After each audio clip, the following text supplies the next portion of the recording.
He had commanded armies, crushed rebellions, built an empire on fear and absolute authority. But the Alpha known across the supernatural world as the Rogue Omega could not command his own bride to stop crying. Deborah sat beside him in the luxury cabin of his private jet, drowning in her white wedding gown, her body shaking with sobs that had not ceased since they boarded. And with each tear that fell, a faint silver luminescence pulsed in the air, then hardened into crystalline fragments that tinkled against the leather seats like breaking glass. The Alpha had tried everything. He'd commanded her to stop his voice carrying the alpha dominance that could force lesser wolves to their knees. He'd offered her wine, wrapped her in furs, even dimmed the cabin lights to near darkness hoping she'd sleep.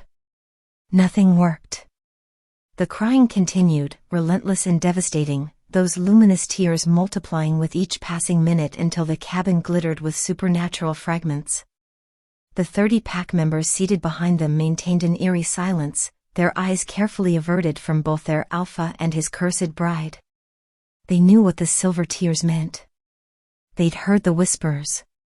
Flight attendants wolves trained for decades in service had tried approaching with warm compresses and sedatives, but one flash of the Alpha's golden rage sent them retreating. Even his beta had attempted to intervene with ancient calming rituals, only to watch them fail as Deborah's sobs intensified. The entire pack could feel their Alpha's fury building like the storm outside, a violence barely contained in his perfectly tailored black suit. That's when something unthinkable happened. Before we continue, take a deep breath, and hit that subscribe button. You don't want to miss what happens next in this dark love story. Tell me in the comments, where are you watching from tonight? Our pack is growing across the world, and you're part of it now. If you've already subscribed, relax. Let the story take you where it wants to go. A barefoot boy emerged from the shadows of the rear cabin, moving past the rigid pack members with impossible courage. He couldn't have been more than 17, his clothes simple and worn, his dark hair falling across eyes that seemed too old for his young face. Without permission or introduction, without even the basic survival instinct that should have warned him away from an apex predator on the edge of violence, the boy stepped directly into the Alpha's line of sight and knelt beside Deborah's trembling form. "Please, sir," he said quietly, his voice somehow cutting through the sound of her weeping and the jet engines. "Let me help her." The cabin froze. Every wolf felt it, the collective held breath, the certainty that they were about to witness an execution. The Alpha's eyes flashed pure gold, his beast rising to the surface at this human boy's audacity. His hand moved toward the boy's throat. But before the Alpha could speak, before he could unleash the lethal command forming on his tongue, the boy reached out with both hands and gently touched Deborah's ice-cold fingers. The crying stopped. Complete, absolute silence fell over the entire aircraft as 30 supernatural beings held their breath, unable to process what they were witnessing. The storm outside seemed to pause mid-rage. Even the jet's engines sounded distant, muted. The boy was holding Deborah's hands with a tenderness that seemed impossible given the situation, his thumbs applying gentle pressure to her wrists while he hummed something low and melodic under his breath. Deborah's red-rimmed eyes, which had been squeezed shut in agony for hours, slowly opened and focused on the boy's face. The silver light in her tears began to dim, the crystalline shards suspended in the air starting to melt like ice in the spring sun. For the first time since the forced wedding ceremony, she looked almost peaceful. "How?"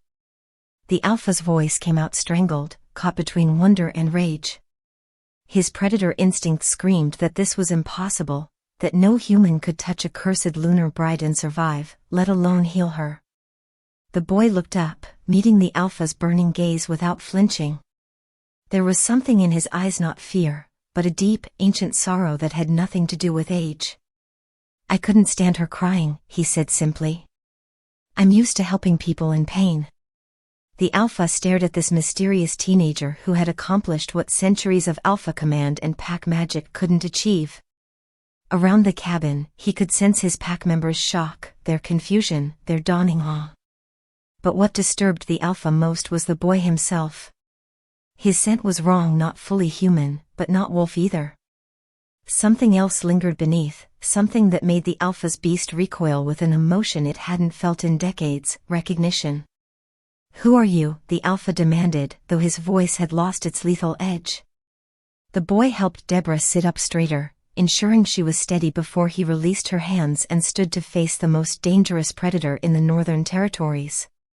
He was barefoot, the alpha realized. His clothes were torn at the hem. There were calluses on his palms from hard labor. But in his eyes burned an intelligence and determination that seemed to transcend his humble appearance. "My name is Kobe Jones," the boy said quietly. "I'm 17 years old. I'm from the ruins of Ashford Village, and I've been working as a cleaner at the airfield for the past 6 months. He paused, glancing at Deborah with something that looked like a painful memory. "I boarded your jet without permission because I heard someone crying, and I..." His voice cracked slightly. "I've heard enough crying to last a lifetime." The alpha felt his world tilt as he processed the words. Ashford Village. The name hit him like silver to the chest. The village he had burned to the ground 8 years ago in his grief-fueled rage. The village where he'd slaughtered everyone who moved, leaving nothing but ash and bone. But this boy was alive.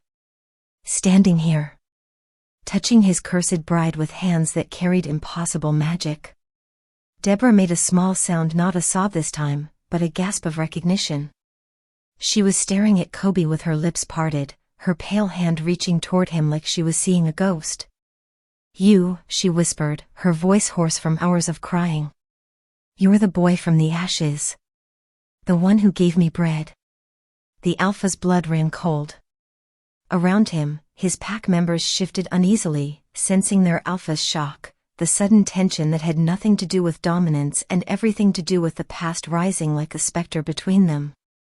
But as Kobe continued to stand there, barefoot and bleeding slightly from where a crystalline tear had cut his palm, as Deborah looked at him with wonder and remembered grief, the alpha had no idea that this chance encounter was about to unravel everything he'd built his reign upon.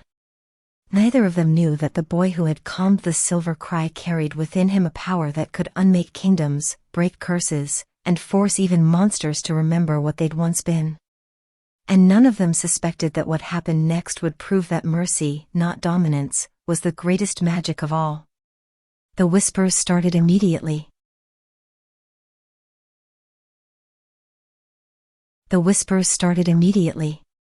Low and sibilant, they rippled through the cabin like wind through dead leaves. The pack members leaned toward each other, their eyes gleaming with supernatural sight in the dim cabin lighting, their voices barely audible but thick with disbelief and ancient fear. "No human can touch the silver cry and live. The curse should have killed him the moment he made contact. He should be convulsing. Bleeding from the eyes. Dead. What is he?" The alpha heard every word. His enhanced senses caught each terrified syllable, each confused murmur. His pack's unease filled the cabin like smoke, acrid and suffocating. They were right to be afraid. The silver cry wasn't just a nickname, it was a death sentence wrapped in prophecy. Deborah's tears were meant to be untouchable, a supernatural affliction. Born from lunar magic and ancient curses.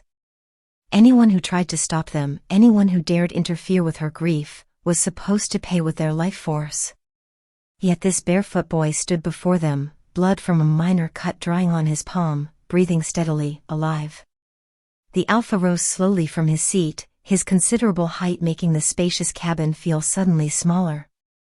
The storm outside had calmed to a dull rumble, as if even nature was holding its breath. He moved toward Kobe with predatory grace, each step deliberate, his amber eyes fixed on the boy who had done the impossible. "Sit down," he commanded his pack without looking at them. The order snapped through the air with alpha dominance, and 30 wolves immediately fell silent, their heads bowing in submission. But Kobe didn't bow. Didn't even flinch.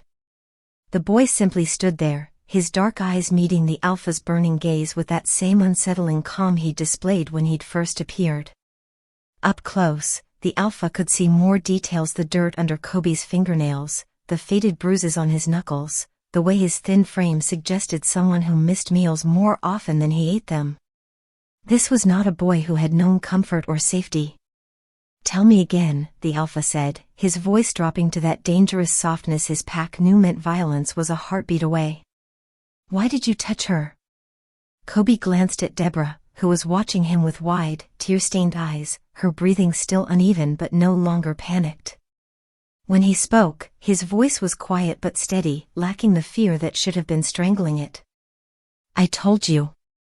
I couldn't stand her crying." He paused, swallowing hard. "I've spent my whole life around people in pain, sir.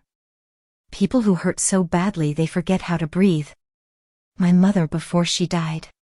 The other villagers after the fire. The workers at the airfield who've lost everything but keep going anyway." His jaw tightened. When you've seen that much suffering, you can't just sit there and do nothing.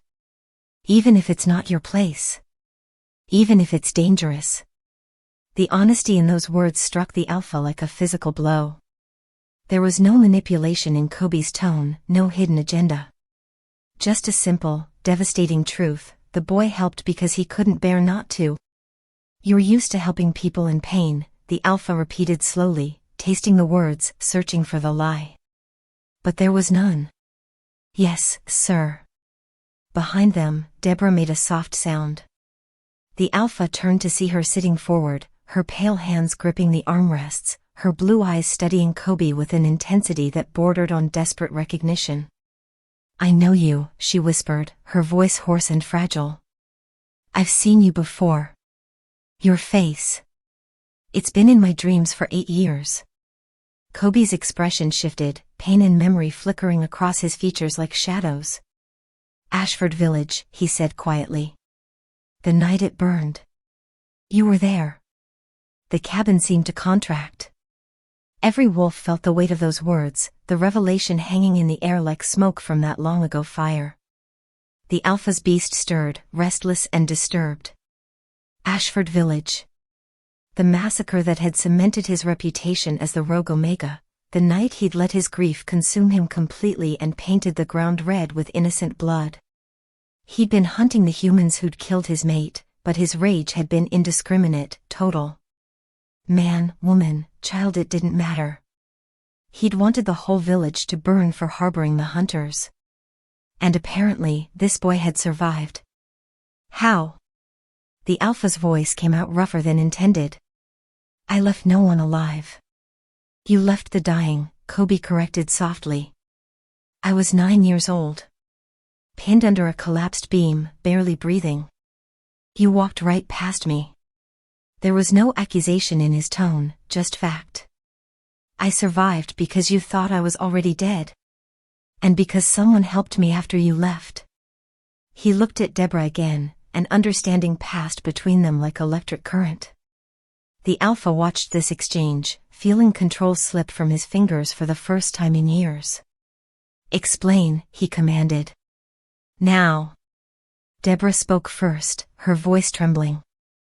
"After the attack, I was the only one still standing.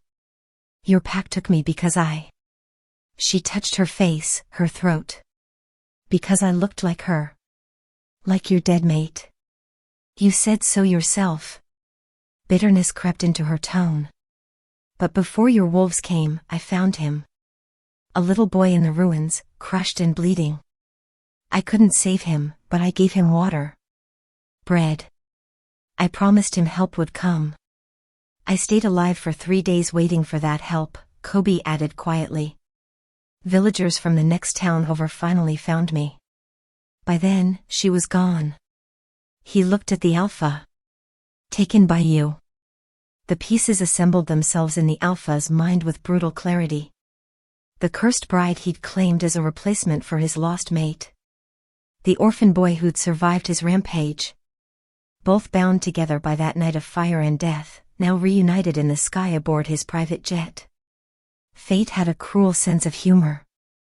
"Your scent," the Alpha said abruptly, changing direction. He stepped closer to Kobe, inhaling deeply.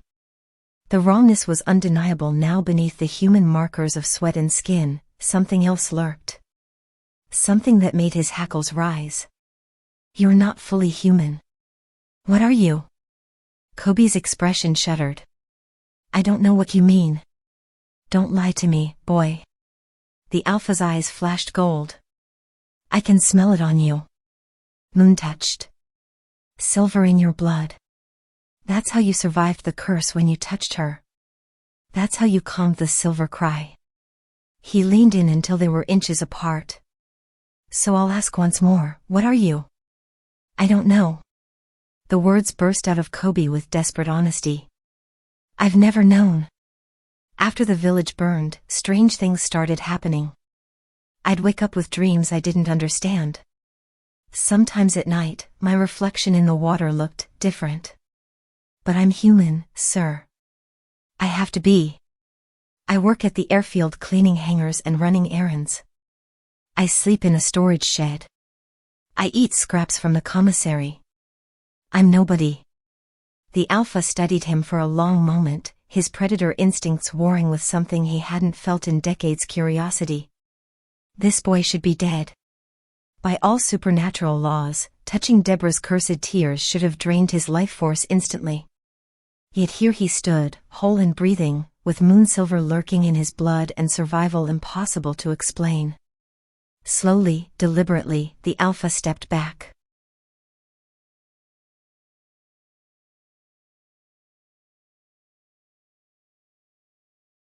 You'll remain on this jet until we land, he said, his tone brooking no argument. You'll answer every question I have. And if I sense even a hint of deception, boy, I'll make you wish you'd died in those ruins 8 years ago. Yes, sir, Kobe said quietly. Deborah made a small sound of protest, but one look from the Alpha silenced her. He returned to his seat, his mind racing with possibilities, with the dangerous implications of this boy's existence. Behind him, Kobe remained standing, swaying slightly with exhaustion. Deborah watched him with something that looked like protective desperation. You remind me of someone, she whispered, so softly only Kobe could hear. Someone I lost a long time ago. Kobe started to respond, but the words died on his lips. A strange warmth pulsed through his chest, unfamiliar and unsettling. He blinked, momentarily disoriented. The Alpha saw it. Just for a fraction of a second, barely perceptible even to his supernatural sight, a flicker of pure silver light pulsed in Kobe's dark eyes, there and gone like lightning. The Alpha's blood turned to ice. That light. That unmistakable lunar signature. The boy wasn't just moon-touched. He was something far more dangerous, something the Alpha had thought extinct. And whatever Kobe Jones was becoming, it had started the moment he'd touched the Silver Cry's tears.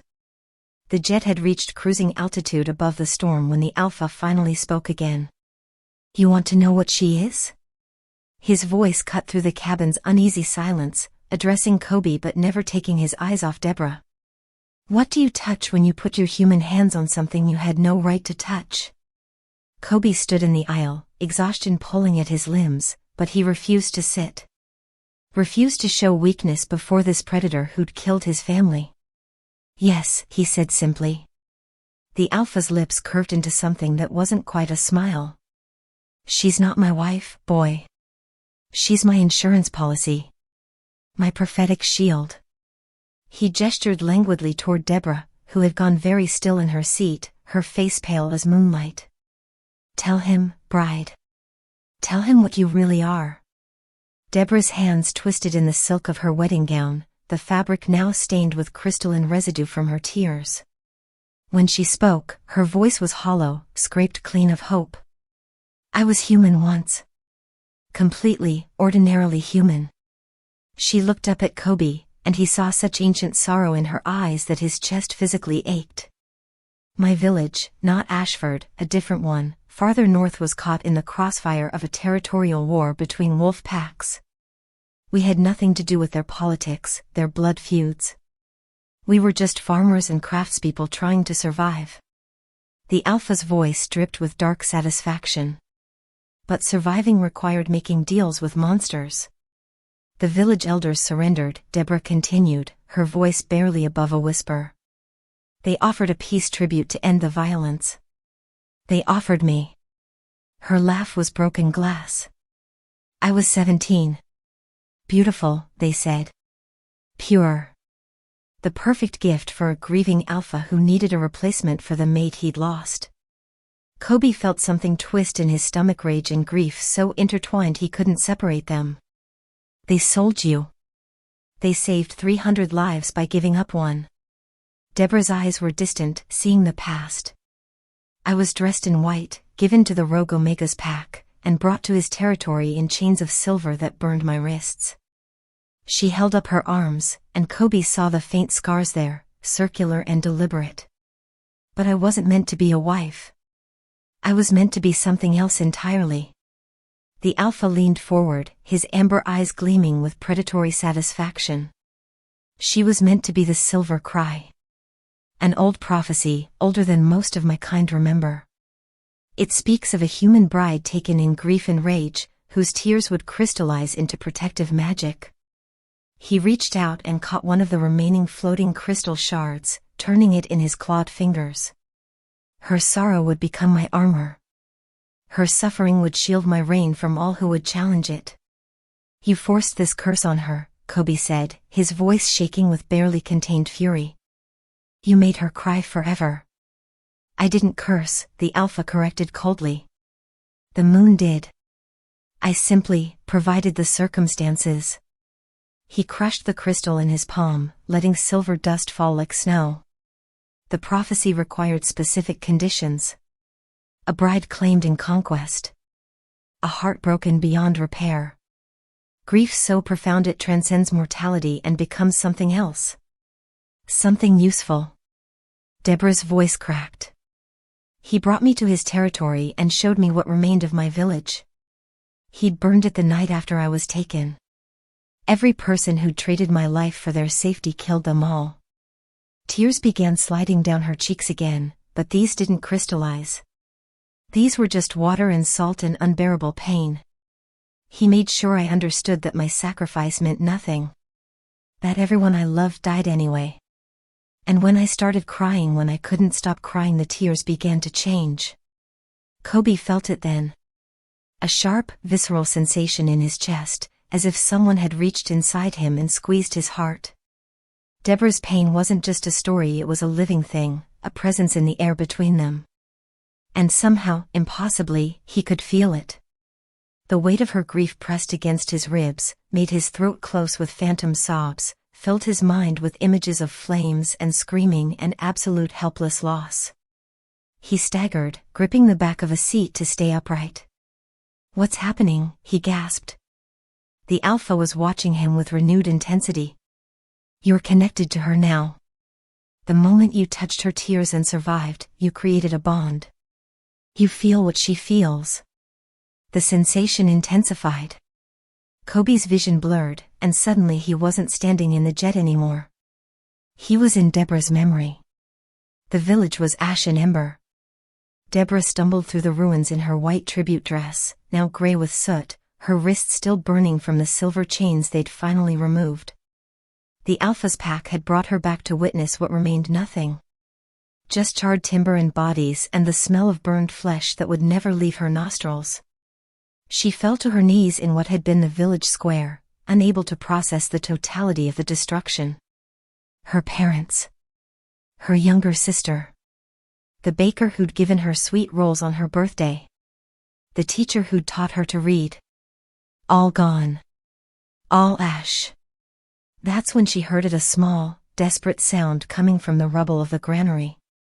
She moved without thinking, pulling aside burned boards and broken stone until she uncovered him, a small boy, maybe 8 or 9, so thin his ribs showed through his torn shirt. His dark eyes were enormous in his soot-stained face, and he was clutching something to his chest. "Please," he whispered. "Do you have water?" Deborah looked at him and saw her own sister's face. Saw every innocent child who'd ever smiled or laughed or played in streets now reduced to ash. Something broke open in her chest, not her own grief, but something fiercer. Something that refused to let death win everything. She had a small canteen the pack had given her. Half full. She put it to the boy's cracked lips and let him drink. "What's your name?" she asked softly. Kobe, he rasped. Kobe Jones. My parents, they were taking bread to refugees from another village. They were trying to help people. And then the wolves came. Deborah's hands shook as she realized this wasn't her village. This was somewhere else. Another massacre. More innocent blood on the Rogue Omega's hands. She pulled a wrapped piece of bread from her pocket, her last meal before the wedding ceremony. She pressed it into the boy's small hands. Listen to me, Kobe Jones, she said fiercely. Help is coming. People from the neighboring towns will find you. You have to stay alive. Do you understand? You have to survive this. The boy stared at her with those two old eyes, and even then, even at 8 or 9 years old, there was something in his gaze that seemed ancient and aware. Who are you? He whispered. Nobody, Deborah said, her voice breaking. I'm nobody who matters anymore. You matter to me, the small boy said. You gave me water. You gave me bread. That means everything. Deborah heard the pack calling for her. The Alpha's voice, cold and commanding, demanding she return to him. She had seconds, maybe less. She kissed the boy's forehead, leaving a smudge of ashen tears. Live, she commanded.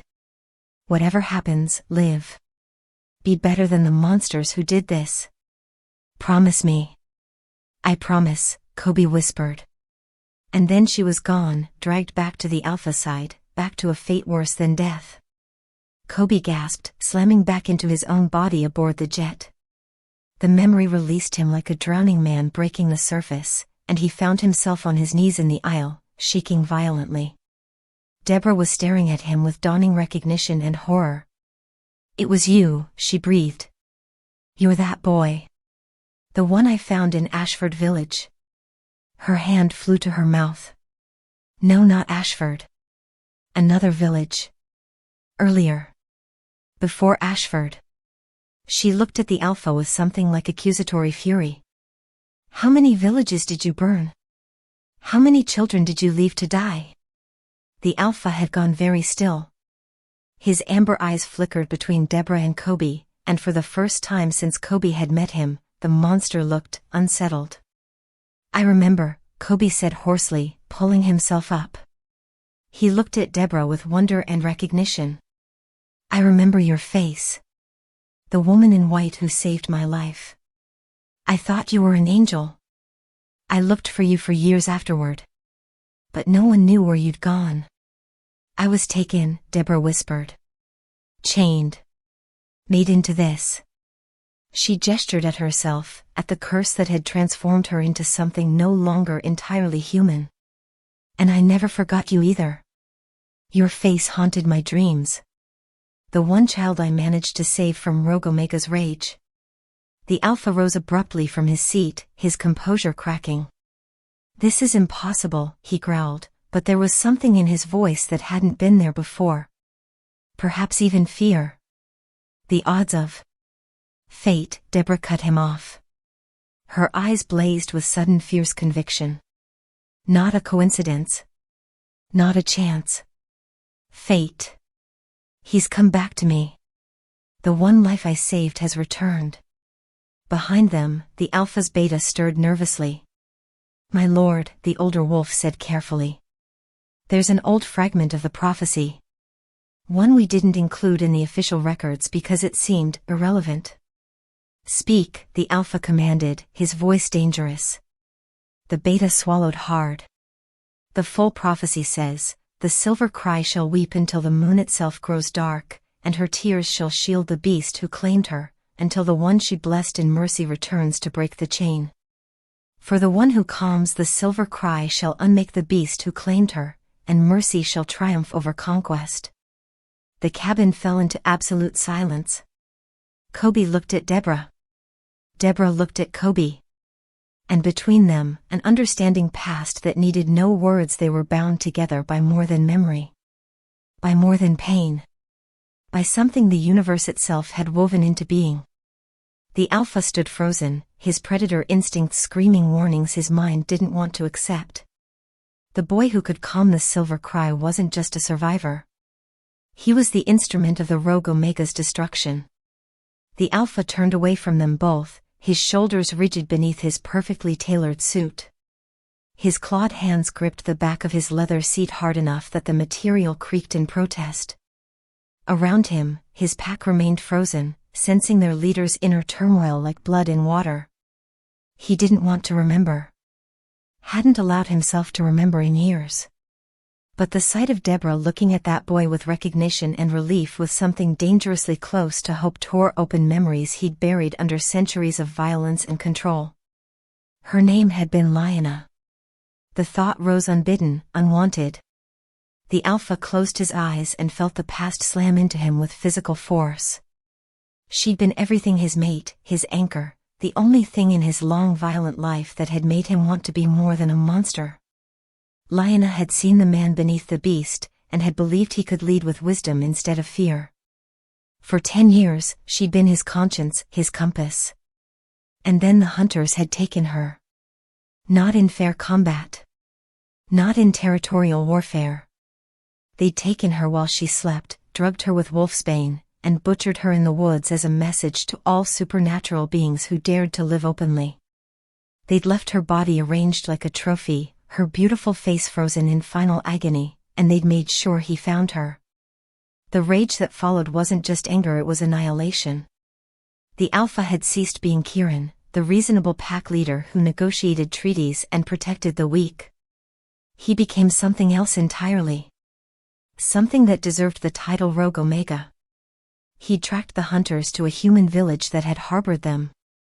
And when the elders claimed ignorance, claimed they couldn't control what the hunters did, something in him shattered beyond repair. If humans wanted to play innocent while monsters operated from their midst, then they could all burn together. 3 villages. That's how many he'd destroyed before his own pack had finally restrained him. 3 human settlements reduced to ash in memory. Hundreds dead. And still, the grief hadn't lessened. Still, Lyanna remained gone. The Alpha opened his eyes, staring at his reflection in the jet's dark window. The beast looked back at him with amber eyes that had forgotten how to feel anything but rage and emptiness. That's when they'd brought him Deborah. The elders of her village had offered her as tribute, hoping to appease his wrath. And when he'd first seen her young, terrified, dressed in white like a sacrifice, his dead heart had stuttered. The shape of her face. The color of her hair. The way she held herself despite her fear. She looked like Lyanna. Not identical, but close enough that every time he looked at her, his chest ached with phantom loss. Close enough that he wanted to punish her for not actually being the woman he'd lost. Close enough that he needed to keep her near, a living reminder of what had been stolen from him. He hadn't taken her out of love. He'd taken her out of vengeance and grief and the sick need to own something beautiful that couldn't be taken away again. And when he'd shown her the ashes of her village, when he'd made sure she understood that her sacrifice had meant nothing, he'd done it because he wanted her to hurt the way he hurt.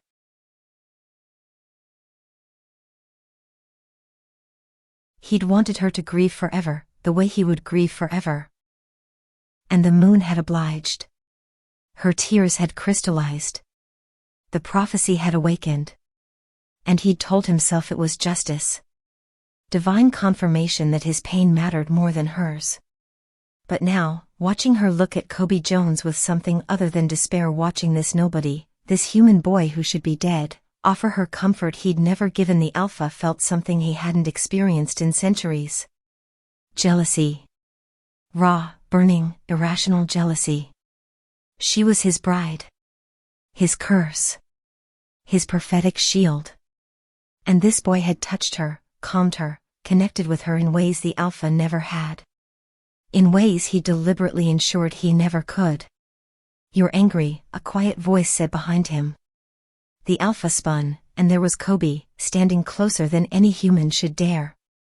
The boy's dark eyes were steady, fearless in a way that should have been impossible. "I could kill you before you draw your next breath," the Alpha said softly. "Tear your throat out. Paint this cabin with your blood. My pack wouldn't even blink." "I know," Kobe replied. "But you won't. What makes you so certain? Kobe glanced at Deborah, who was watching them both with wide, frightened eyes. Because you're wondering what it means that I can do what you can't. That I can touch her without causing pain. That I can stop her tears with gentleness instead of commands. He paused, and when he looked back at the Alpha, there was a wisdom in his gaze that transcended his 17 years. You can command armies. You can conquer territories. You can kill anyone who challenges you. But you can't command a heart. The words hit the Alpha like silver bullets. His beast roared inside, demanding he crush this insolent child who dared speak truth to power. His claws extended fully, razor-sharp and deadly. But he didn't strike. Something stopped him. Something that felt uncomfortably like respect, or perhaps fear. Fear that the boy was right. Fear that all his power, all his dominance, all his centuries of rule meant nothing in the face of genuine compassion. The one thing he'd abandoned the night Lyanna died. You know nothing about me, the Alpha growled. I know you're alone, Kobe said quietly. I know you've surrounded yourself with power and fear because it's easier than remembering what love felt like. I know you took Deborah because she reminded you of someone you lost, and you've spent 8 years punishing her for not being that person. He took a breath. And I know that somewhere beneath the monster, there's still a man who remembers what it was like to care about something other than revenge. That man is dead, the Alpha snarled. Maybe, Kobe acknowledged. But dead things sometimes come back. I should know I died in those ruins 8 years ago. Deborah's kindness brought me back. He glanced at her again, his expression softening. Maybe it's time someone showed you the same mercy. The Alpha stared at this impossible boy, this survivor who should have learned to hate but somehow hadn't. Every instinct screamed at him to eliminate the threat, to remove this catalyst who was disrupting everything he'd built. But he couldn't move. Couldn't bring himself to strike. Deborah's voice broke the tension, barely a whisper. Kieran? The Alpha's head snapped toward her. She'd spoken his true name. His buried name. The name only Lyanna had used, the identity he'd discarded when he became the Rogue Omega. Don't, he warned. But Deborah continued, her eyes searching his face as if seeing him for the first time. You've never hesitated before. Never shown restraint. Why now? Her voice trembled with confused emotion. Why are you letting him speak to you this way? Why aren't you? I don't know, the Alpha cut her off, the admission torn from him like a confession. I don't know. The vulnerability in those words shocked everyone. The pack members shifted uneasily. The Beta's eyes widened. And Deborah looked at her captor with an expression that was equal parts fear and something far more dangerous. Understanding. She was beginning to see the man beneath the monster. Beginning to recognize that his cruelty came from a wound that had never healed. And the Alpha could see that recognition in her eyes, could feel the shift in the air between them.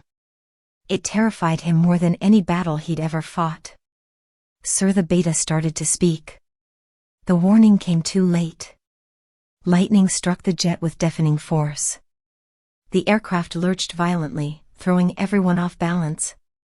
Emergency lights flashed as the plane shook like a toy in a giant's hand. Thunder crashed around them, so close it felt like the sky itself was tearing apart. And in the chaos, the Alpha saw it happen. Deborah's eyes went wide with panic. Her breathing accelerated. And as fear consumed her, fear for Kobe, fear for herself, fear of hope being snatched away again, her tears began to flow once more.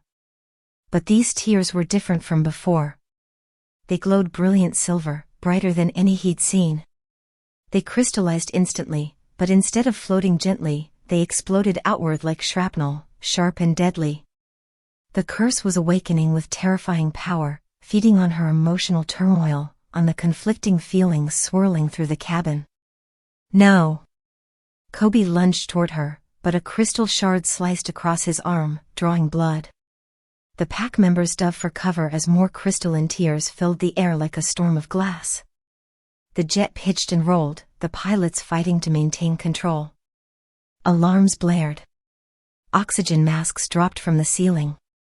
And through it all, Deborah sobbed harder, her grief and hope and confusion amplifying the curse's power until the very air glittered with supernatural danger. The Alpha watched in horror as the prophecy he thought he controlled spiraled beyond his grasp. Watched as the boy he couldn't bring himself to kill bled trying to reach the bride he'd never truly claimed. Watched as everything he'd built his reign upon began to crack and splinter like the crystalline tears destroying his aircraft. For the first time in centuries, the rogue Omega felt something he'd forgotten existed. Fear of losing something that mattered. And he wasn't sure if that something was his power, his prophecy, or the two people who were teaching him against his will, against his nature what it meant to be human again. The jet screamed through turbulence like a wounded animal, metal groaning against forces it was never designed to withstand. Outside the windows, lightning forked across black clouds in patterns that seemed almost deliberate, almost alive. The storm wasn't just weather anymore, it was responding to the supernatural chaos erupting inside the cabin. Deborah's tears fell faster now, each one igniting with silver luminescence before hardening midair into razor-sharp crystals. They multiplied with terrifying speed, dozens becoming hundreds, filling the cabin like a blizzard made of knives.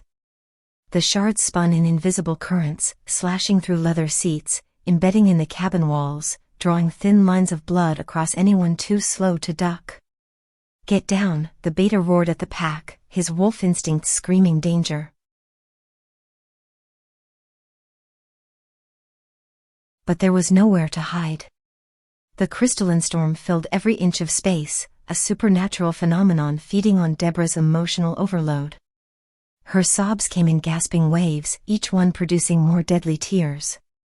Her body shook violently in her seat, hands clutching at the white silk of her ruined wedding gown as if trying to physically hold herself together. "I can't stop," she cried out, her voice breaking with panic and grief.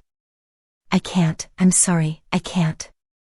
A pack member screamed as a shard opened a gash across his cheek. Another wolf shifted partially, fur sprouting along his arms in instinctive defense. The cabin descended into chaos, wolves snarling, passengers shouting, the aircraft itself bucking and rolling as if trying to throw off the supernatural infection spreading through it. And then the Alpha began to change. It started with his hands. Claws that had been retracted extended to their full deadly length, curved and black as obsidian. His amber eyes blazed pure gold, the human veneer burning away to reveal the predator beneath. Fur rippled across his shoulders, his suit jacket tearing as his frame expanded with muscle and supernatural power. The beast was emerging. "Everyone stay down," he snarled, his voice dropping into something inhuman, something that resonated with alpha dominance and barely contained violence. His pack immediately flattened themselves, submitting to his authority even in their terror. But submission wouldn't stop Deborah's tears. Wouldn't stop the curse from tearing his aircraft apart. The Alpha's beast form fought for control, wanted to roar, to destroy, to dominate this chaos through pure savage force. But even as fur spread across his chest and his spine began to crack and reshape, some part of him knew violence wouldn't solve this. Commands wouldn't work. Power was useless here. That's when Kobe moved. The boy didn't duck or shield himself like everyone else. Instead, he pushed forward through the storm of crystalline shards, his arms raised to protect his face as the razor-sharp tears sliced across his skin. Blood welled up from a dozen cuts on his forearms, his neck, his cheek, but he didn't stop. He reached Deborah's seat and threw himself in front of her, his body becoming a shield between her and the pack, between her and the Alpha's emerging beast. "No," the Alpha roared, his half-transformed vocal cords making the words sound like thunder. "Get away from her, you'll be killed." But Kobe wasn't listening. He wrapped his arms around Deborah's trembling form, pulling her against his chest even as fresh tears continued to fall and crystallize against his shoulders. The shards cut him over and over, his shirt darkening with blood. But he held her tighter, absorbing the damage, taking her pain into his own body. "Deborah," he said softly, his voice somehow cutting through the chaos. "Deborah, look at me." She couldn't hear him at first. Her sobs were too loud, too all-consuming.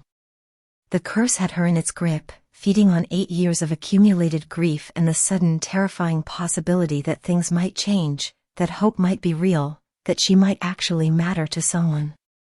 "Deborah," Kobe said more firmly, cupping her face with his bleeding hands. "Look at me. Please." Her wild eyes focused on his face, and recognition flickered through the panic. "You're safe," Kobe said, his young face set with determination that seemed impossible for someone his age. "I'm here. I'm not leaving. Do you understand? I'm not going anywhere."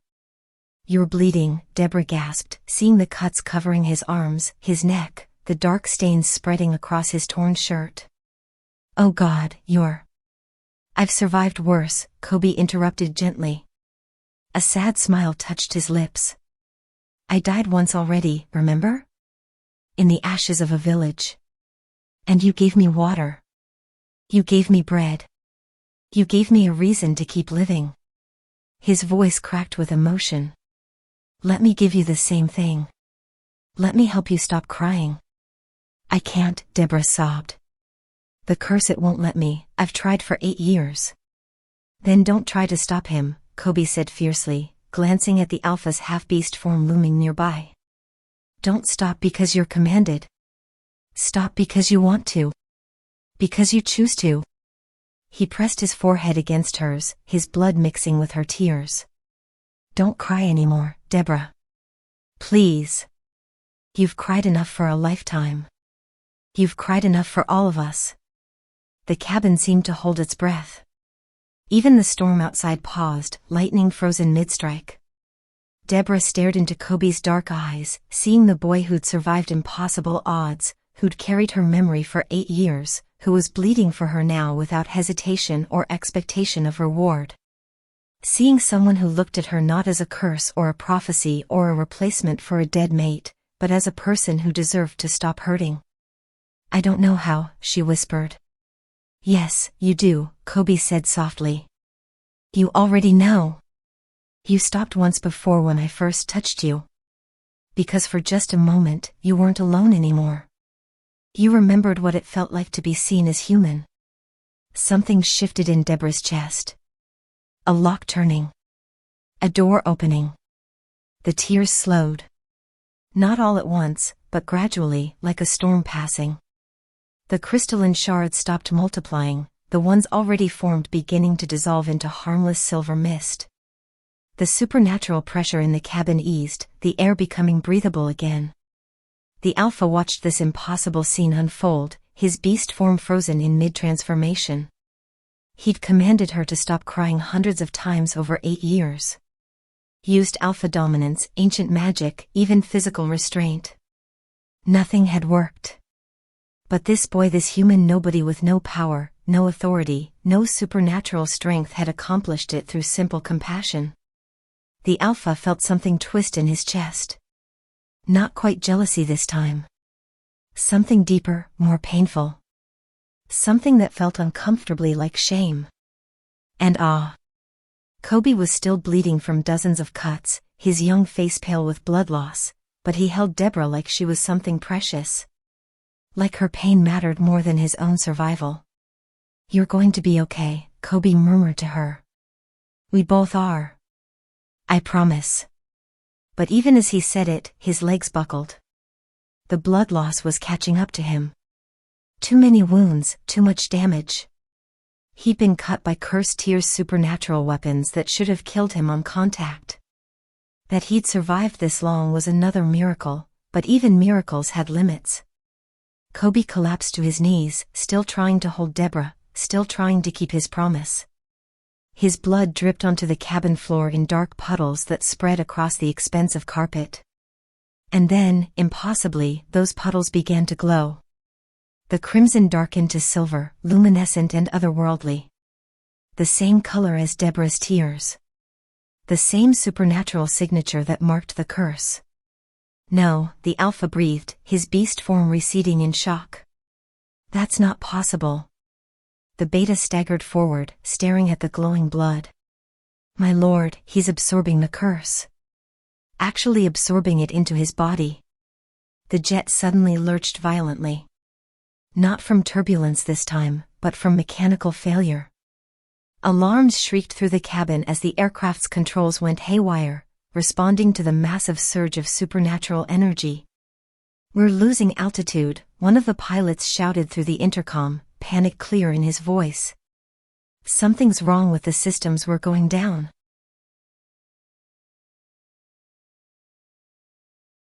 The plane tilted sharply, sending unsecured items sliding across the cabin.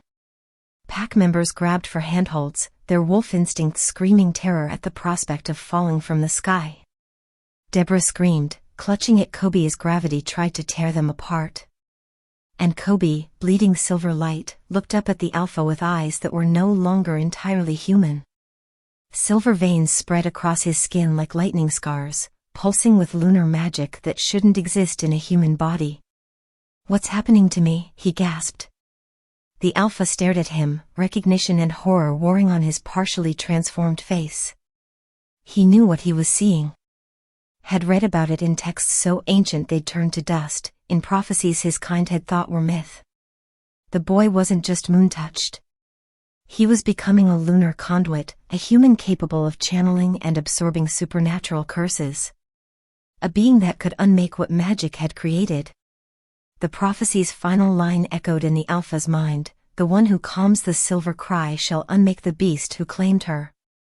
The jet dropped another 1,000 feet, engines screaming as supernatural energy interfered with every system. They were minutes from crashing, from becoming wreckage scattered across whatever wilderness lay below. And at the center of it all, Kobe Jones, the boy who'd survived everything, knelt bleeding silver light while the curse that had sustained the Rogue Omega's reign for 8 years transferred itself into his fragile human body. The Alpha had to choose: try to save his aircraft and his pack, or understand what was happening to the boy who might be his destruction. He didn't have time for both. The jet leveled out with a mechanical groan that sounded like a dying animal. The pilots fought the controls, sweat streaming down their faces as they wrestled the aircraft back from the edge of catastrophe. Altitude stabilized at 15,000 feet, dangerously low, but no longer falling. The supernatural storm had passed, leaving behind an eerie calm that felt more ominous than the chaos. The Alpha's beast form receded fully, fur disappearing, bones cracking back into human configuration. He stood in his torn suit, chest heaving, staring at the boy on the cabin floor who glowed with stolen curse light. Around him, his pack slowly emerged from their defensive positions, their eyes wide with primal fear. "Beta," the Alpha said, his voice rough. "The texts. The complete prophecy. Tell me everything." The older wolf moved forward cautiously, stepping over crystalline fragments that were still dissolving into silver mist. His weathered face was grave, his hands trembling slightly as he spoke. "My lord, you know most of it already. The silver cry shall weep until the moon itself grows dark, and her tears shall shield the beast who claimed her. That part has sustained your reign for 8 years. He paused, glancing at Kobe's convulsing form. "But there's more. A second verse we thought was metaphorical." "Speak it," the Alpha commanded. The Beta's voice dropped, taking on the cadence of ancient scripture. "The moon bride's tears shall end when one born of ashen light takes her grief as his own. The child who died and lived again, marked by mercy in the ruins, shall become the vessel. And in taking her sorrow, he shall unmake the beast who claimed her, for no throne built on stolen tears can stand against freely given love." The words hung in the air like a death sentence. The Alpha's mind raced, pieces clicking together with horrifying clarity. Born of ash, the villages he'd burned. Died and lived again, Kobe, crushed beneath rubble, left for dead. Marked by mercy, Deborah's kindness in the ruins, the water and bread she'd given. "No," he breathed. "It can't be." "It's him," the Beta said quietly. "The boy is the prophesied undoing. The child of ashen light." Kobe made a strangled sound on the floor, his body arching as if electrocuted. The silver veins spreading across his skin pulsed faster, brighter, and his dark eyes had begun to glow with that same lunar luminescence. Blood still seeped from his wounds, but now it was pure liquid silver, pooling on the carpet in patterns that looked almost like ancient runes. "Stop this!" Deborah cried, dropping to her knees beside him. "He's dying, can't you see he's dying?" The Alpha stared at them both, his tactical mind warring with something else, something that felt uncomfortably like conscience. If the prophecy was true, if this boy was destined to unmake him, the logical choice was simple. Kill him now. End the threat before it could fully manifest. His pack was already thinking about it. He could see it in their eyes, feel it in the way they'd begun to circle, predators recognizing prey that needed eliminating. But his hands wouldn't move. His beast wouldn't rise to the killing strike. "He's innocent," Deborah pleaded, looking up at the Alpha with desperate fury. "He didn't ask for this. He didn't ask to be born in a village you destroyed, or to survive your massacre, or to become whatever this prophecy says he is." Her voice broke. "He just wanted to help me stop crying. That's all. Is that worth killing him for?" "He's a threat to everything I've built," the Alpha said, but even to his own ears, the words sounded hollow. "Everything you built on my suffering," Deborah shot back. "On 8 years of forced tears. On a curse you created by breaking my heart deliberately." She looked down at Kobe, smoothing his sweat-dampened hair. "Maybe the prophecy is right. Maybe you should be unmade." The Alpha flinched as if struck. Kobe convulsed again, more violently this time. His back arched off the floor, tendons standing out in his neck as he gasped for air that wouldn't come. The lunar energy was building inside him, too much for a human body to contain. His skin had begun to crack along the silver veins, light spilling out like his body was a vessel shattering from internal pressure. "Do something!" Deborah screamed at the Alpha. "You're the most powerful wolf in the territories, do something." The Alpha found himself moving before conscious thought. "Restrain him," he ordered his pack. "Carefully. Don't hurt him more than necessary." Four wolves immediately moved forward, gripping Kobe's arms and legs with firm but non-lethal holds. The boy thrashed against them, his strength supernaturally enhanced by whatever was happening inside him, but the wolves held fast. "What are you doing?" Deborah demanded. "I don't know," the Alpha admitted, kneeling beside Kobe's convulsing form. Up close, he could see the transformation happening, not into a wolf, but something else entirely. Something his kind had legends about but had never actually witnessed. A lunar conduit. A human touched by moon magic so profoundly they became living channels for supernatural power. They could absorb curses, redirect magic, even in the rarest cases unmake what had been made. "The curse is transferring," the Beta said, his voice awed and terrified. "From the bride to the boy. He's taking it into himself voluntarily." "I didn't volunteer for anything," Kobe gasped through gritted teeth, his body spasming. "It's just happening." Another convulsion racked him, and this time when he screamed, silver light poured from his mouth like flame. The pack members holding him yelped but maintained their grip, their Alpha dominance compelled obedience stronger than their fear. The Alpha watched this boy suffer, watched him being torn apart by magic meant to sustain a tyrant's reign, and felt something crack inside his chest. The same thing that had cracked when Kobe spoke truth to him earlier, when the boy had said you can't command a heart. He could kill him. Should kill him. Every tactical instinct demanded it. But he couldn't bring himself to give the order.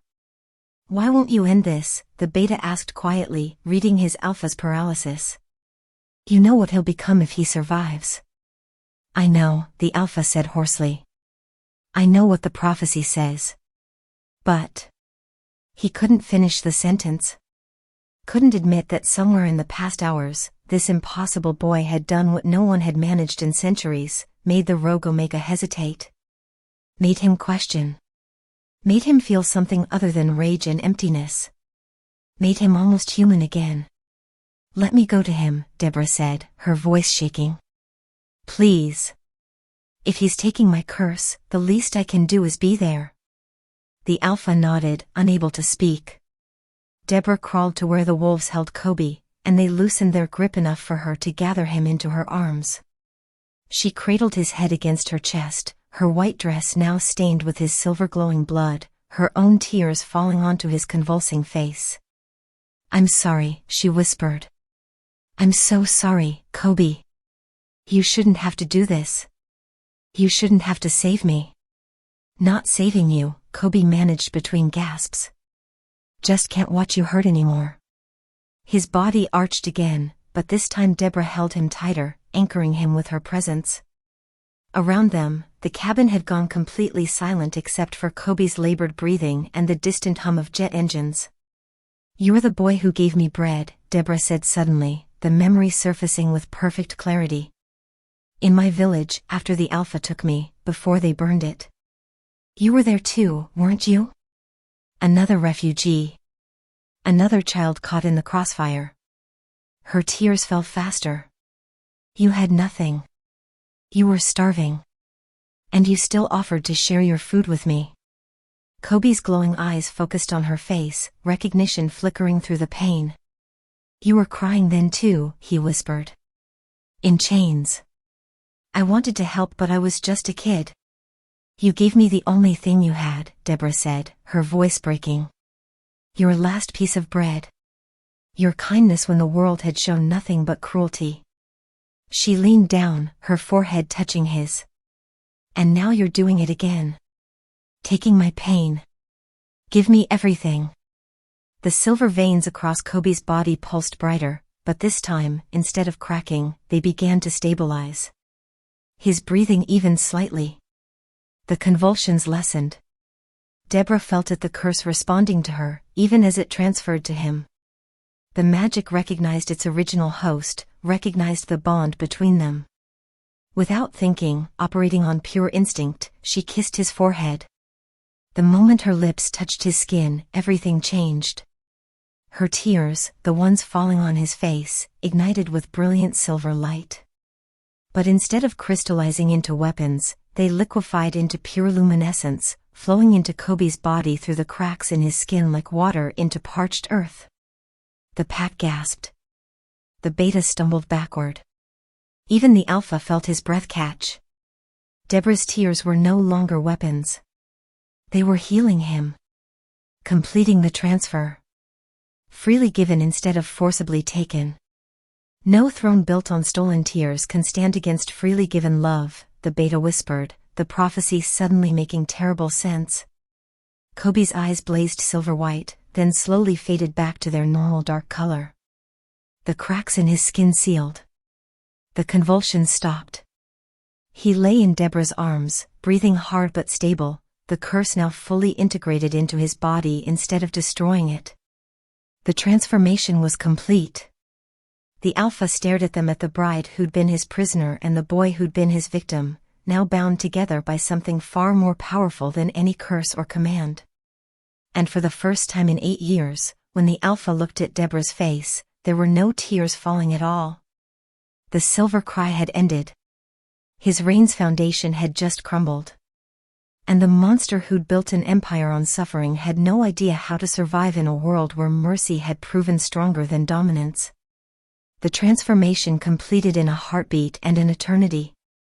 Silver light erupted from Kobe's body like a star being born, flooding the cabin with radiance so pure it burned away shadows that had lingered for 8 years. The remaining crystalline shards dissolved instantly, turning to mist that smelled of moonlight and rain. Outside the aircraft windows, the storm clouds parted as if pushed aside by invisible hands, revealing a full moon that shouldn't have been visible at this latitude, at this time. The jet itself began to glow. Not from fire or electrical malfunction, but from something else entirely, lunar energy pouring through the aircraft's metal skin, turning the entire vessel into a beacon. The pilots stared at their instruments in disbelief as every gauge stabilized, every system that had been failing suddenly functioning perfectly. The plane was no longer just flying, it was being held in the air by supernatural grace. And at the center of it all, Kobe Jones convulsed one final time as Deborah's 8-year curse fully transferred into his 17-year-old body. No, the alpha breathed, understanding hitting him with the force of physical impact. No, he's not just absorbing it, he's taking it completely, the beta finished, his voice hollow with awe and horror. He's taking her sorrow as his own. Dying in her place. The alpha's beast rose to the surface, not in rage this time but in primal recognition of sacrifice. His eyes blazed gold as he roared a sound of fury and denial that shook the cabin walls, that carried centuries of suppressed emotion, that spoke the word every predator fears most. Loss. Stop. His alpha command crashed through the air with physical force, compelling obedience from every wolf present.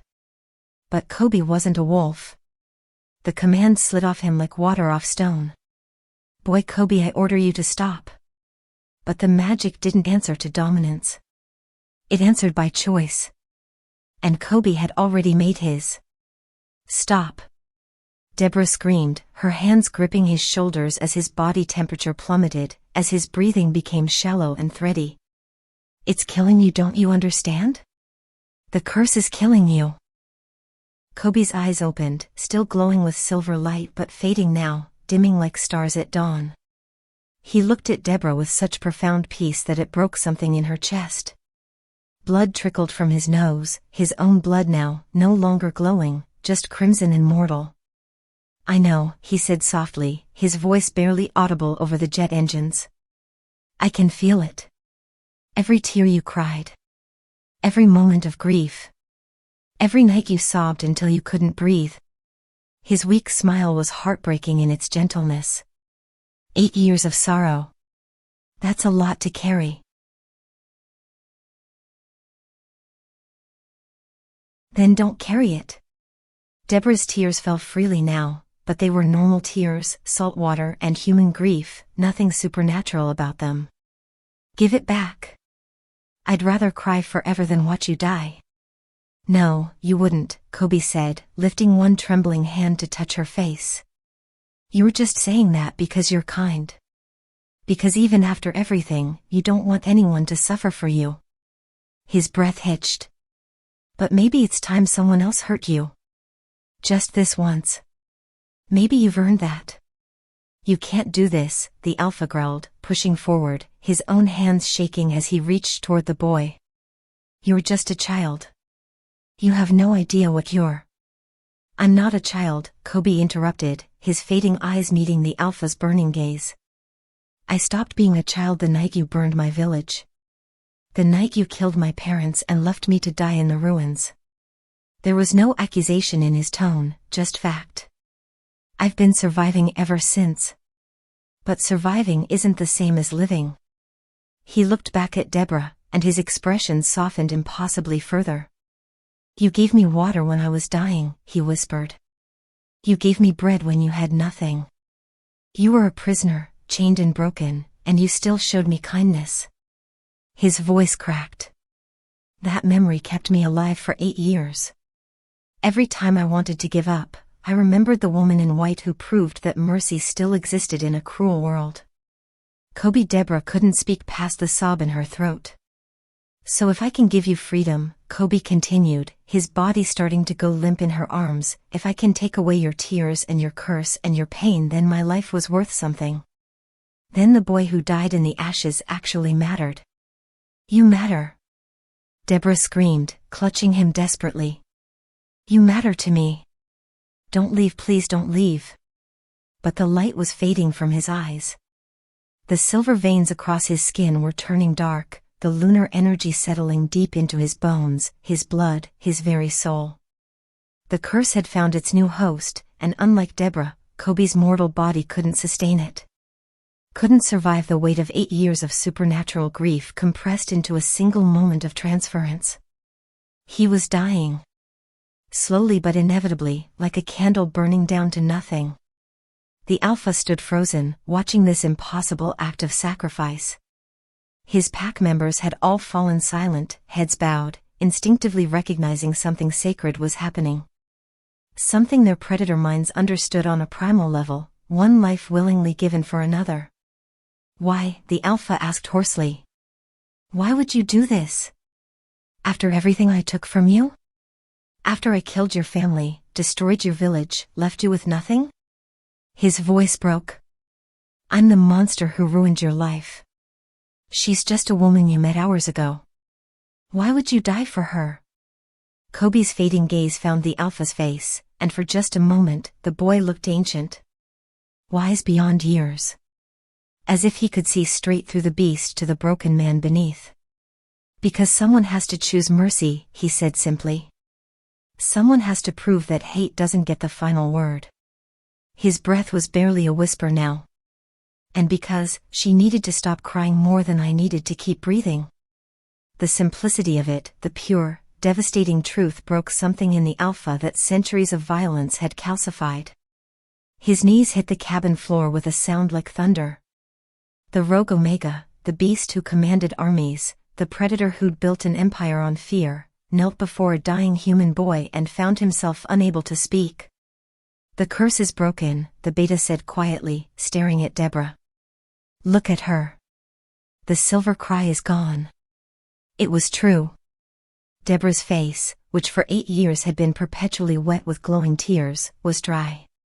Her eyes were red and swollen from crying, but these were normal tears, human tears, the kind that came from grief and fear and desperate love.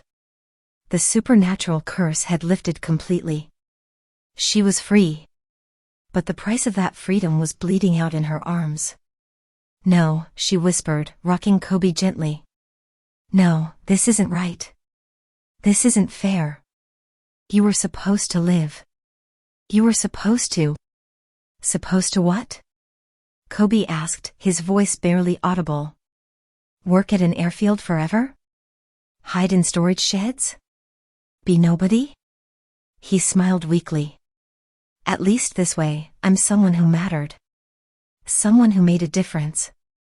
His eyes started to close.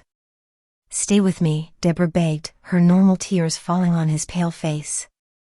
Please, Kobe. Stay. Tired, he breathed. So tired. Been tired for 8 years. The silver light that had been pouring from his body began to fade, retreating inward, settling into his bones like snow falling on frozen ground. The supernatural pressure in the cabin released completely. The jet stopped glowing. Outside, the moon remained visible, watching, bearing witness. And Kobe Jones, the boy who'd survived impossible odds, who'd carried mercy through a world of cruelty, who'd proven that compassion could break curses that dominance couldn't touch, collapsed completely in Deborah's arms. His chest still rose and fell, but barely. His pulse fluttered like butterfly wings. Alive, but fading fast. The silence that filled the cabin was absolute. 30 wolves who'd never known reverence stood with heads bowed. Pilots who'd thought they'd seen everything stared at their instruments with shaking hands. The Beta, ancient and wise, had tears streaming down his weathered face. And the Alpha, the Rogue Omega who'd forgotten what it meant to feel, knelt beside the boy and found his own hands trembling uncontrollably. He reached out slowly, almost reverently, and touched Kobe's cold forehead. The boy's skin was ice, his life force nearly extinguished. The Alpha could feel death approaching like a third presence, patient and inevitable. I don't understand, the Alpha whispered, his voice raw with something he hadn't felt in centuries, genuine confusion. Not tactical uncertainty, but existential bewilderment. I've killed thousands. Destroyed countless lives. Built my throne on suffering and fear. He looked at Deborah, then back at Kobe. Why would you give your life to free her from my curse? Why would you show me mercy I never earned? But Kobe couldn't answer. His eyes had closed completely. His breathing was almost imperceptible. The Alpha knelt there, one hand on the dying boy's forehead, the other clenched into a fist against the carpet, and for the first time in 8 years, for the first time since Lyanna died, the monster who'd terrorized supernatural and human alike felt moisture on his cheeks. A single tear, golden as his beast eyes, slid down the Rogue Omega's face and fell onto Kobe's pale skin. The cabin remained silent. The moon watched. And fate held its breath, waiting to see what would happen next. Whether Mercy's champion would survive his act of impossible grace. or whether the prophecy's final price would be paid in full. The tundra stretched endless and white beneath a sky still painted with aurora borealis. The private airfield was a collection of reinforced structures built to withstand the Arctic wind, isolated by hundreds of miles of frozen wilderness. It was the Alpha's most remote territory, a place where secrets could be kept and power consolidated far from prying eyes. The jet's landing was smooth despite everything that had happened. As the wheels touched down and the aircraft finally came to rest, the first rays of dawn were breaking over the horizon, painting the snow in shades of gold and crimson. Deborah stirred in her seat, consciousness returning slowly. For a moment, she didn't understand where she was or why her face felt strange. Then she realized it was dry. For the first time in 8 years, she'd woken without tears streaming down her cheeks, without the suffocating weight of the curse pressing against her chest. She was free. The realization should have brought joy, but instead, she felt only hollow panic. Her eyes snapped to where Kobe had been, and she found him still there, lying across several seats that had been hastily cleared, covered with the Alpha's own jacket, his face pale as death. The Alpha stood over him like a sentinel, having never moved from his position during the entire landing. His suit was torn and stained, his normally perfect appearance disheveled. But his eyes, those burning amber eyes, were locked on Kobe's barely breathing form with an intensity that bordered on obsession. "Is he?" Deborah couldn't finish the question. "Alive," the Alpha said shortly. "Barely. But alive." The jet's door opened, cold air flooding the cabin. A medical team was already waiting for wolves trained in both conventional medicine and supernatural healing. They moved with military efficiency, surrounding Kobe with equipment and urgent voices. Hypothermia. Severe blood loss. Supernatural energy overload. His vital signs are failing. We need to get him to the medical facility now. "Then do it," the Alpha commanded, his voice cutting through their professional chaos like a blade. "Use everything we have. Every resource, every healer, every piece of technology. I don't care what it costs." The medical team exchanged glances. Their Alpha had never shown this kind of concern for a human before, but they didn't hesitate. Within minutes, Kobe was on a stretcher, surrounded by monitoring equipment, being rushed across the frozen tarmac toward the reinforced medical bunker. And the Alpha followed. Deborah stumbled after them, her legs weak from 8 years of crying and the sudden absence of the curse. The Beta caught her before she fell, steadying her with surprising gentleness. "My lady," he said quietly. "You should rest. You've been through." "No," Deborah cut him off, pulling free. "I'm not leaving him. He died for me. The least I can do is be there." When her voice broke. "If he wakes up." Beta nodded and helped her walk. The medical facility was sterile and state-of-the-art, hidden beneath permafrost and reinforced steel. They placed Kobe in a healing chamber, a cylindrical pod filled with a silvery liquid that enhanced supernatural recovery. Monitors surrounded him, displaying vital signs that fluctuated dangerously. The Alpha stood at the observation window, his hands pressed against the glass, staring at the boy suspended in the healing fluid. He'd been standing there for 6 hours without moving, without eating, without acknowledging anyone who tried to speak to him. Deborah sat nearby, wrapped in blankets, her eyes never leaving Kobe's pale face. Her tears were normal, human tears fell periodically, but she didn't make a sound. "He's stabilizing," one of the healers finally reported. "Slowly. Whatever magic transferred to him is integrating instead of destroying him." "But..." She hesitated. "My lord, the damage is extensive. Even if he survives, he may never fully recover. The curse wasn't meant for human physiology." "I didn't ask for a prognosis," the Alpha said quietly. "I asked you to save him." "Yes, my lord." The healer left, and silence fell again. Just the Alpha, Deborah, and the steady beep of machines monitoring the dying boy's heartbeat.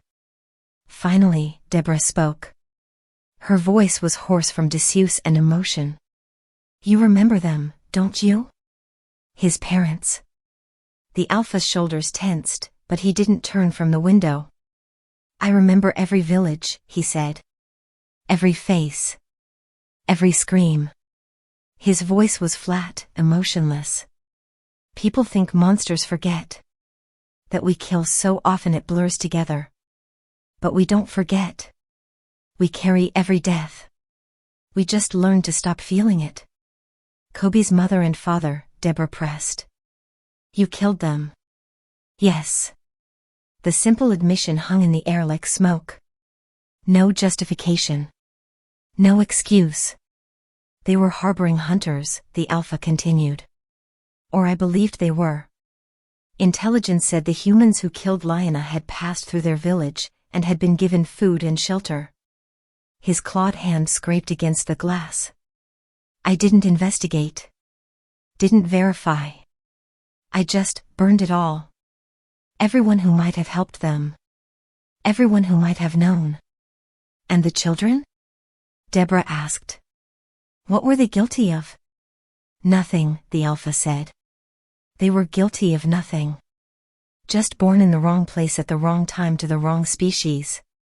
He finally turned to look at her, and Deborah saw something in his face she'd never seen before, raw, unvarnished pain. I told myself it was justice. Revenge for Lyanna. But it was just rage. Just a monster doing what monsters do. Deborah stared at him, seeing not the terrifying predator who'd claimed her, but something far more disturbing, a person. Broken and twisted and drowning in guilt he'd buried under centuries of violence. He saved you anyway, she whispered. Knowing what you did. Knowing you killed his parents and destroyed his life. He still chose to save me from you. I know. The Alpha's voice cracked. I don't understand why. Don't you? Deborah stood slowly, moving to stand beside him at the observation window. Together they watched Kobe's unconscious form suspended in the healing fluid, his young face peaceful despite everything. He told you. Someone has to choose mercy. Someone has to prove that hate doesn't get the final word. I don't deserve mercy, the Alpha said harshly. I've earned nothing but judgment and death. Maybe, Deborah agreed. But he didn't do it for you. He did it for me. Because I was suffering, and he couldn't bear it. She paused, her own tears falling freely. And maybe he did it because he saw something in both of us worth saving. Something beneath the monster and the curse.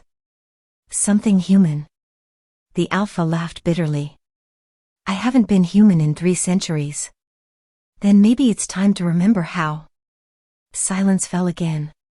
The machines beeped steadily. Dawn light filtered through the reinforced windows, painting everything in shades of gold. Why would he save us? The Alpha asked quietly, the question seeming to tear itself from somewhere deep inside him. After everything I took from him, his family, his childhood, his future, why would he give his life to free you from my curse? To show me mercy I never showed him? Deborah looked at the Alpha, really looked at him, and saw what Kobe must have seen. Not just the monster, but the man underneath. The widower who'd loved so deeply that losing it had broken him. The leader who'd let grief consume him until violence was the only language he remembered. The ancient being who'd forgotten what it meant to be vulnerable.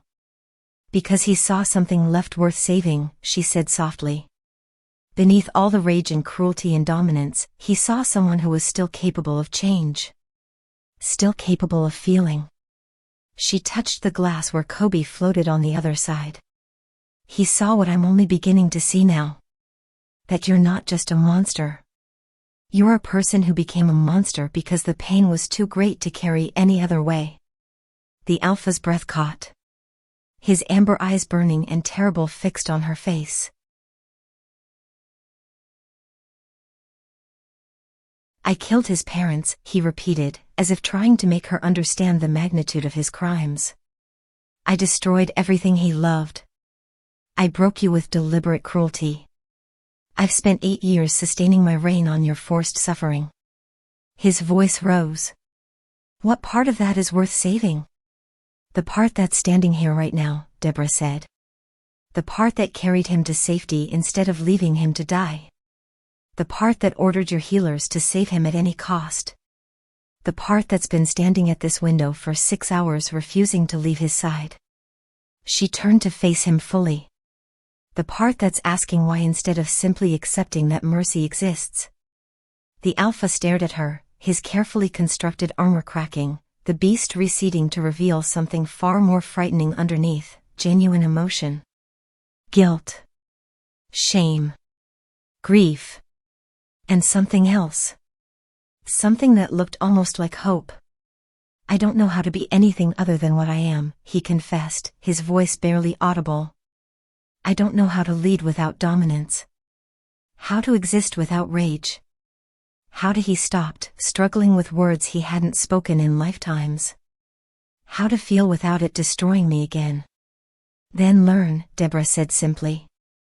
The way Kobe learned to survive in ruins.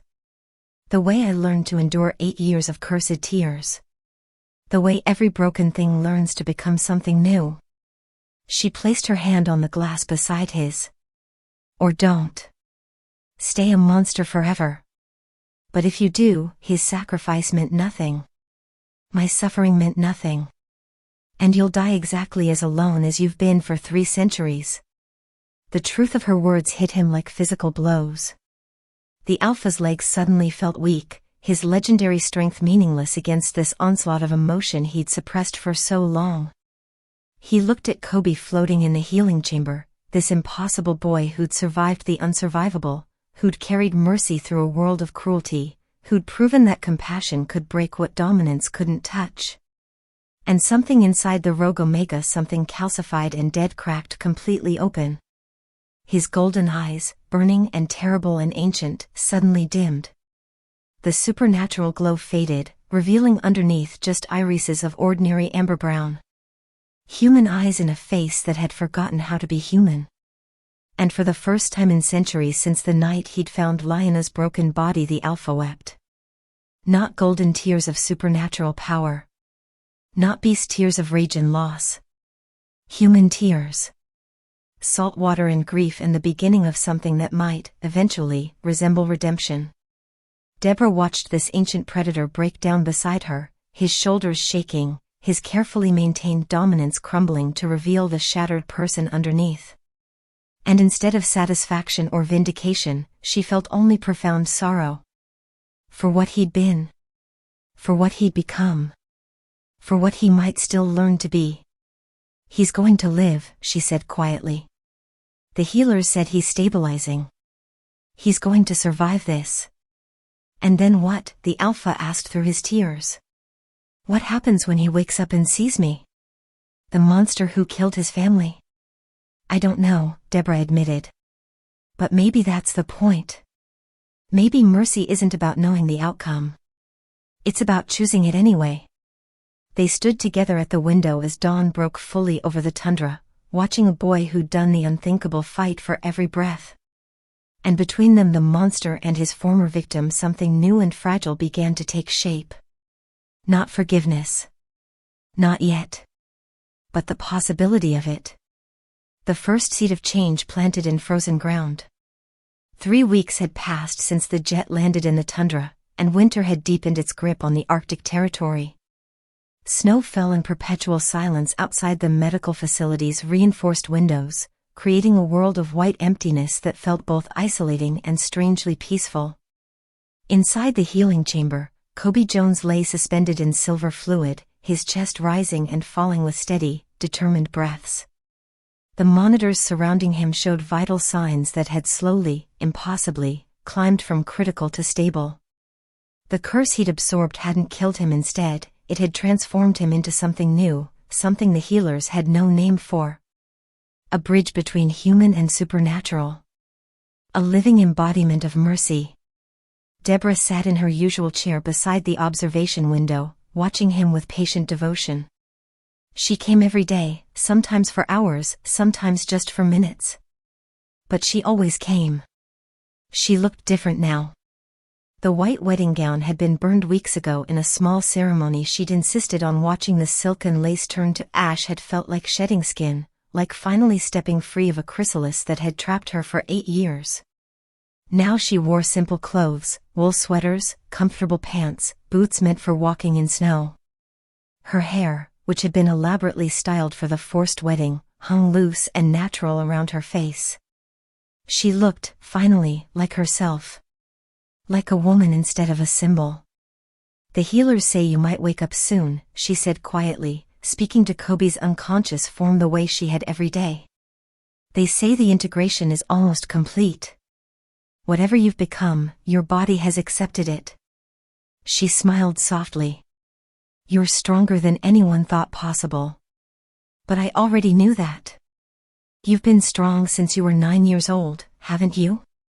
Since the night you survived what should have killed you." The machines beeped their steady rhythm.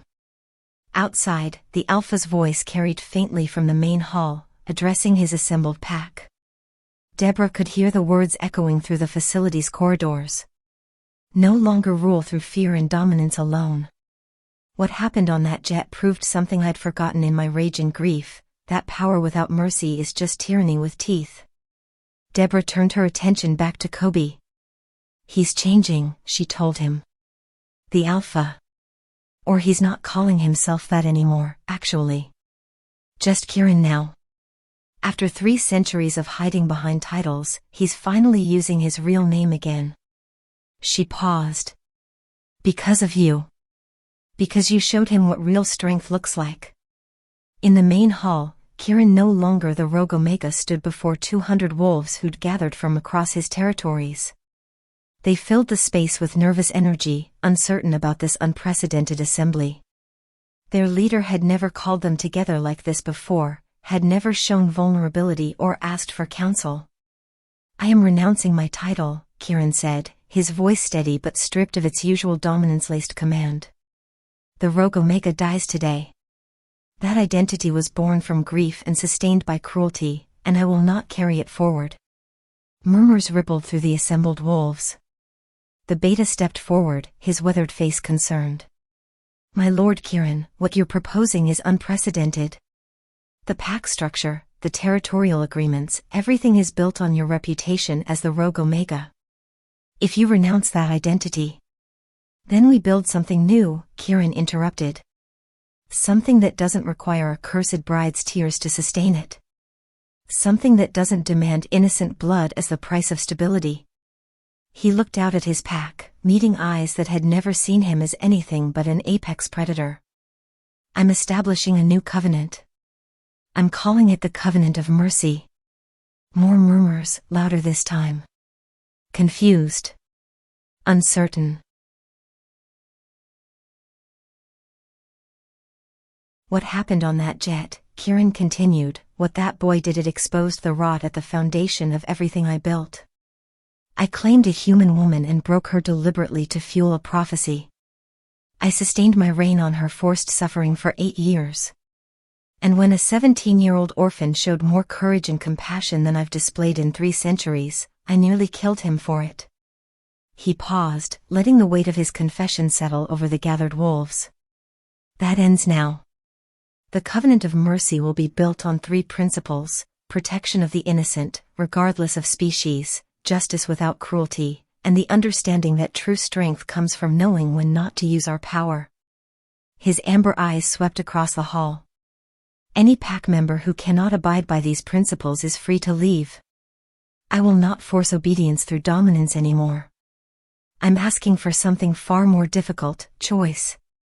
Silence fell. The assembled wolves exchanged glances, processing this fundamental shift in their understanding of leadership. Then, slowly, the Beta knelt. "I choose to stay," he said quietly. "And I choose mercy." One by one, other wolves began to kneel. Not in submission, but in agreement. In solidarity with something new being born from the ashes of what had been. Not all of them. Some walked away, uncomfortable with this transformation, clinging to the old ways. But more stayed than left. And Kieran, watching this, felt the weight of centuries begin to lift from his shoulders. That evening, Deborah was still sitting beside Kobe's chamber when his eyes finally opened. It happened so quietly she almost missed it. One moment he was unconscious, the next his dark eyes were blinking slowly, adjusting to the dim light. The silver glow that had consumed him on the jet was gone, replaced by something subtler, a faint luminescence in his irises, there and gone like starlight through clouds. Kobe. Deborah pressed her hand against the glass, her heart racing. Can you hear me? He turned his head slowly, his movements underwater slow due to the healing fluid. When he saw her, a weak smile touched his lips. He couldn't speak, the breathing apparatus prevented that, but his eyes said everything. I'm still here. I survived. Deborah's tears were normal, human tears fell freely. You did the unthinkable, she whispered. You took 8 years of cursed sorrow and somehow survived it. You broke a prophecy that was supposed to be unbreakable. You showed a monster how to be human again. Her voice cracked. You saved me in every way a person can be saved.